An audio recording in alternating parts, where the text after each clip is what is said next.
So this guy really hates the government. Now the guy's name is Tim, and Tim, he's about 23 when this story starts, and he's living in Michigan. And as I said, Tim, he's the kind of guy who really loves guns, but he really hates the government. So one day in 1991, he gets out of the army and he becomes sort of a drifter and a regular on the gun show circuit, where he's traveling from state to state and from gun show to gun show. And there he sells military supplies and ammo and sometimes guns and stuff like that. But that's not the only thing he does there. He also rants and complains about the government to anyone who will listen. He passes out far-right extremist pamphlets and anti-government flyers, and he is die-hard about this. In fact, this is all he does. He doesn't have a regular job or anything like that. He sleeps in his car or on friends' couches, and he travels to gun shows and sells things and preaches this extremism to people. And about a year goes by. And then in 1992, something crazy happens. Some federal agents in Idaho get into a shootout with a guy and they kill some members of the guy's family in the standoff. And this pisses Tim off, and he thinks the government was in the wrong. The next year, in 1993, the Fed seize a religious compound in Waco, Texas, and they get into a shootout with the people of the compound, and the place ends up burning down and a bunch of people unfortunately die. And this pisses Tim off even more, and he becomes convinced that both of these incidents prove that the government is willing to murder its own citizens, and he is not about to let this slide. So he decides to get revenge and blow up a federal building with a bunch of people in it. Because he believes that once he does that, this will start a political revolution. That all of these concerned citizens will see how right he is and they'll join his cause. So in 1994, he gets to work on this plan, and he starts building explosives. Now, during this time, he's sort of staying on and off with his friend in Kansas, this guy, Terry Nichols. And so Tim and Terry Nichols, they start experimenting with different types of explosives in remote fields and on back roads, blowing up buckets and barrels and just other types of containers. Then, that same year, the federal government pisses Tim off again, because Congress passes a ban on certain types of assault weapons, and President Clinton signs it into law.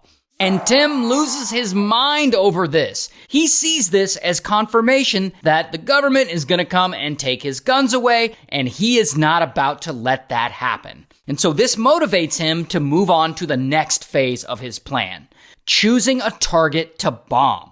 So he starts traveling through the region, looking for the perfect building to blow up. He drives through Kansas City, Little Rock, Dallas, but at some point on his journey, he lands in Oklahoma City. And there he comes across the Alfred P. Murrah building. And he thinks that this is perfect. A bunch of government agencies work out of there, like the ATF and the Department of Transportation, and the Secret Service even has a field office out of there. So this place has a lot of federal workers in it. It's perfect for him. It's also around this time that he settles on the type of bomb he's going to use, an ANFO truck bomb, which is just fertilizer and some other stuff put into barrels and lined up in the back of a moving truck to create this big bomb. So he starts buying up a bunch of fertilizer and storing it in various locations until he's got enough. And as he's getting the supplies he needs, Terry Nichols is helping him steal dynamite and stuff. So now it's 1995, and Tim is finally ready to put his full plan into motion. And so he rents a moving truck, and he and Terry Nichols load all the stuff in it, and then they mix a bunch of stuff together and they make the bombs. Here's the thing though. These two guys, they think they are revolutionaries. But Terry Nichols, he ends up backing out. I mean, he hates the federal government just like Tim.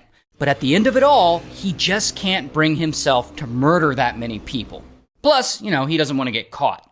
Now, he doesn't try to stop Tim from pulling off this attack or anything, like he doesn't report him to the police. He just doesn't want to commit the crime himself.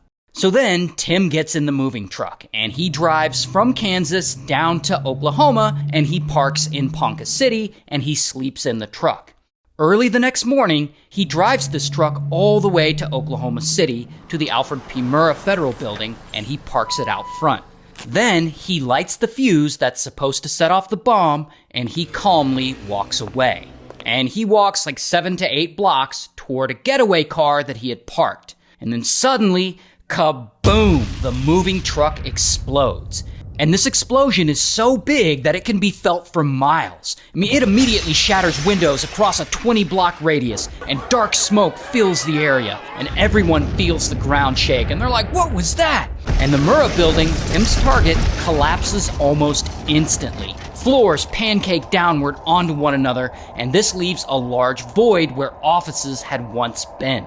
And about 600 people, mostly civilian federal workers, are working in the building that day, and a lot of them are trapped under the rubble. And the worst part is that the building also has a daycare for the federal workers' kids. And it has a little over 20 kids in it, and a lot of them are trapped too. So emergency service workers show up, and there's a whole rescue mission, and they're pulling people out of the rubble one by one, and they rescue a lot of them, but unfortunately, this bomb ends up killing 168 people, including 19 kids.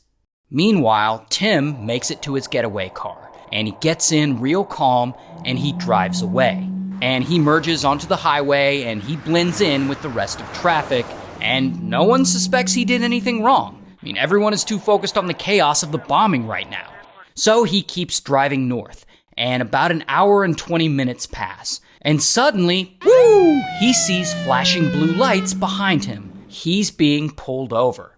This dumb motherfucker is not only driving above the speed limit, but his getaway car doesn't have a license plate on it.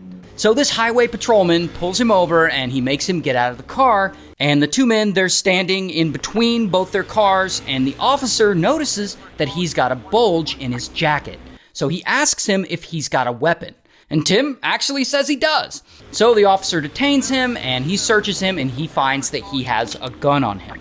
And so, bam, the officer arrests him. Here's his mugshot.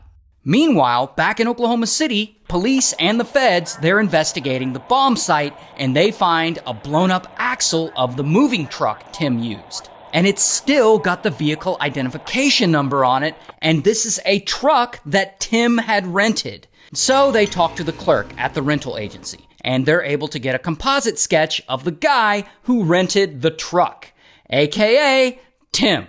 And from this sketch, they're able to identify Tim, who, by sheer coincidence, police already had in their custody because he was driving a car without a license plate like a dumbass. And so Tim, he's at the courthouse about to be released, but of course, now they're not gonna release him, and they throw him back in jail. And eventually, he goes to trial over the bombing, and he's found guilty, and he's sentenced to death. While Terry Nichols actually turns himself in. And even though he had backed out of the plan, he still gets life in prison.